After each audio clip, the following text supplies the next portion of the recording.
गरी यो scam related video हाम्रो जग्गाहरुमा भइरहेको स्क्यामहरु विषय लिएर एउटा एटीएम स्क्याम छ। फेबिक्विक हालेको रहेछ उनीहरुले। तपाईसँग पनि यो केसेस भोलिको दिनमा हुन सक्छ। सो सबैजनालाई तपाईहरुसँग यो विशेष गरी यो स्क्याम रिलेटेड भिडियो आज म अपलोड गरिरहेको छु। विशेष गरी हाम्रो जग्गाहरुमा भइरहेको स्क्यामहरु विषय लिएर म आज बोलिरहेको हुँदछु।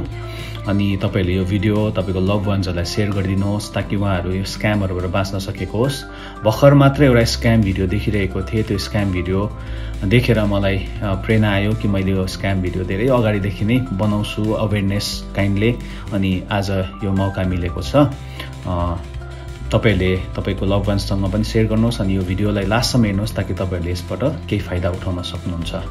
हुन्छ, हामी पहिलो स्क्यामको बारेमा जान्दछौं जुन चाहिँ एउटा अहिले भर्खरै भएको एउटा एटीएम स्क्याम छ। मैले यहाँनिर भिडियो अपलोड गरेको छु, तपाईहरुले यो भिडियो चेक गर्नुहोस्। त्यो बसेको रहेछ यहाँ बाहिर हो, बिहारबाट आएको रहेछ उधर। मैले पत्ता लगाउँदै हेरेँ त्यस्तो भएको र यहाँनिर हेल्पलाइन नम्बर पनि देख्छु। यो चाहिँ उधारको नम्बर हो है। यहाँनिर मैले जब कार्ड हालेँ फेबिक्विक हालेको रहेछ उनीहरुले। मेरो मलाई थाहा थिएन के भयो, मेरो कार्डै अड्क्यो यहाँनिर। हुन्छ, तपाईहरुले भिडियो हेरिसक्नुभयो।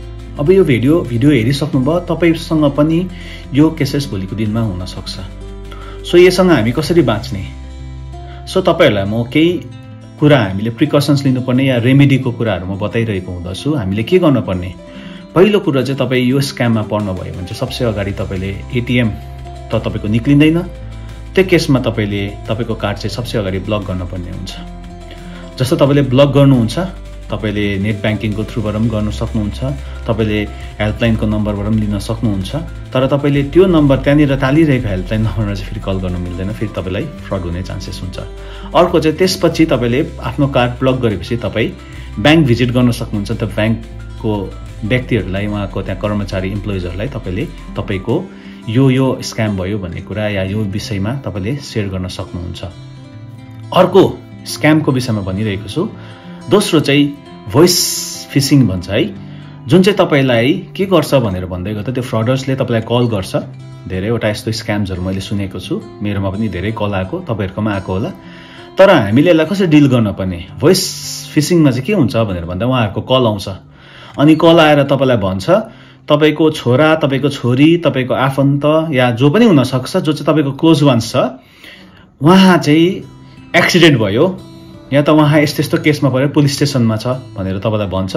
त्यहाँदेखि भन्छ तपाईले यति पैसा पठाइदिनुहोस्, अर्जेन्टली रिक्वायर्ड छ भनेर भन्छ यो केस लड्नुको लागि, या त यो इमर्जेन्सी केस जुन चाहिँ एक्सिडेन्ट भएको छ, उहाँको हेल्थ सही छैन भनेर तपाईलाई त्यो प्रकारले भन्छ त्यो स्क्यामरले। त्यसपछि तपाईले के गर्नुहुन्छ? कतिजनाले त पैसा तुरन्तै पठाइहाल्छ, कतिजनाले चाहिँ के गर्छ भनेर भन्दै गर्दा चाहिँ त्यो व्यक्तिलाई कल गर्ने कोसिस गर्छ। अनि त्यो तपाईहरुले जब त्यो कल गर्नुहुन्छ त्यतिखेर चाहिँ के भएको हुन्छ भन्दा चाहिँ एउटा पार्टिकुलर सिम स्वाप फ्रड भन्छ है। यसमा चाहिँ के हुन्छ भनेर भन्दा कल बार्ड भएको हुन्छ त्यो नम्बरमा अनि अनरिचेबल भएको हुन्छ, आउट अफ नेटवर्क भनेर आउँछ।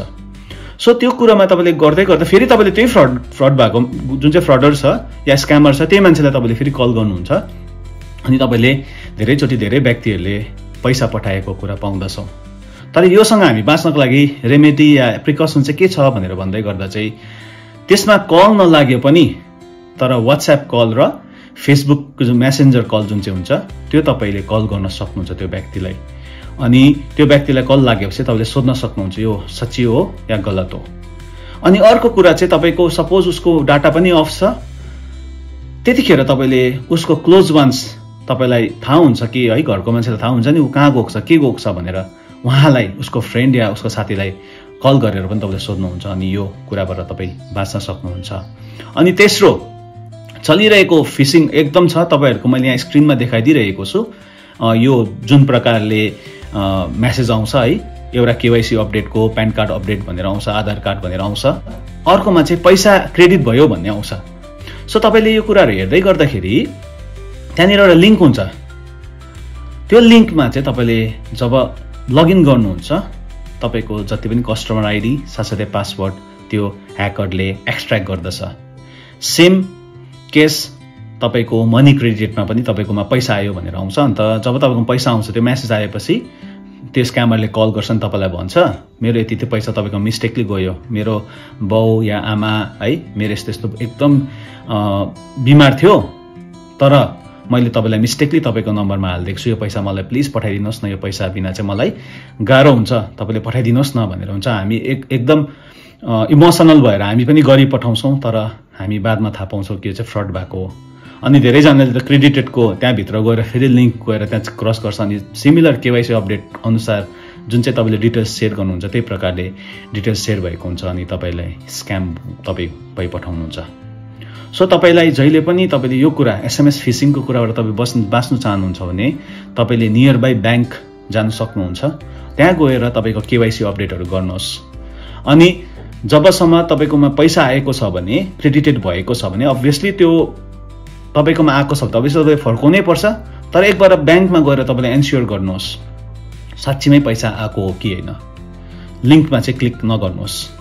अनि एउटा सबसे इम्पोर्टेन्ट कुरा मैले तपाईँलाई यहाँनिर अघि देखाइरहेको थिएँ स्क्रिनमा, म फेरि देखाइरहेको छु, यो चाहिँ तपाईँको यस्तो फोन नम्बरबाट आएको हुन्छ, देख्नुहुँदैछ स्क्रिनमा मैले त्यहाँ देखाइरहेको छु, जति पनि मेसेजहरू आएको छ सबै चाहिँ फोन नम्बरबाट आएको छ। सो त्योबाट पनि तपाईँले डिटेक्ट गर्न सक्नुहुन्छ।